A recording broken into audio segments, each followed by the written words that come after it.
Hello, this is Denise, and I'm glad to be able to visit you today, even though it's in a sort of a once removed fashion. It's kind of strange to be looking into this little green dot on my computer instead of out at you directly, but then again, that's kind of what our artwork is about. My own artistic interests have always been in the romantic relationship that we have with the natural world. I think it began for me when I was in college as a sophomore, living in Pittsburgh, far away from my home in North Carolina, cold, pretty broke, and generally very homesick. And I found myself making art about the landscape that I missed in North Carolina.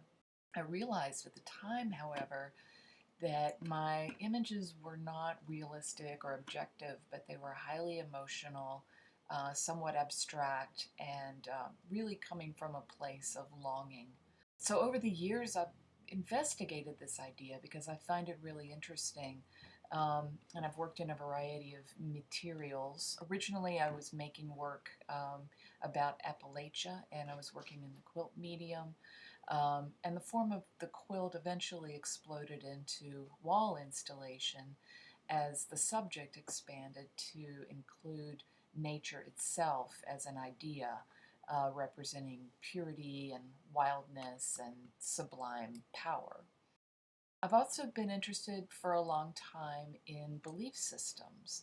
I come from a Southern Baptist background and was fascinated that their beliefs were unaffected by and even antithetical to science. Um, and they were founded in a more emotional place. So, since then, I've investigated religion in a variety of ways, but especially I'm interested in religious and spiritual beliefs that are somewhat homemade, developed by passionate individuals by way of visions, obsessions, or even more pragmatic personal agendas. American history is chock full of homemade spirituality, reflecting the sort of individualism and can do spirit of the entrepreneur. As Mitch Horowitz, the author of Occult America, states, America was a unique vessel for the personal spiritual search, and it protected that search. In the 19th century, there was an entire area of New York State that was called the Burned Over District because of the spiritual fervor that took over the people there, including Shakers, Mormons, and more occult leaning spiritualists. Madame Blavatsky and Henry Steele Alcott on the East Coast developed theosophy that was sort of a collage of Eastern and various mystery religions imbued with their own personal vision.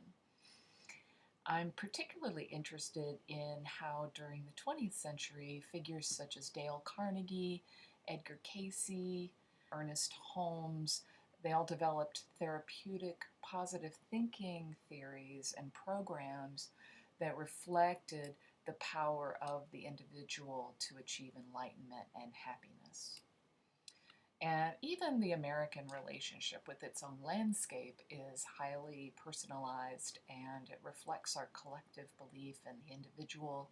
The frontier myth of manifest destiny is part of our collective psyche, and it resonates from the poetry of Walt Whitman to Jeep commercials. And of course, the American Transcendentalist movement believed that only through communing with nature could one actually commune with God. However, my own emotional attachment to the landscape is not based in intimate communion, but more in longing and distance. In my mind, the mountains and coasts of the Carolinas exist as idealized images. So the Maidens group was developed to reflect homemade belief systems and eccentric therapeutic practices and to investigate how the natural world resonates with us emotionally. I will leave Lisa and Jenny to describe more fully the didactics and the practices of the maidens. But I appreciate this opportunity to speak with you, and thank you.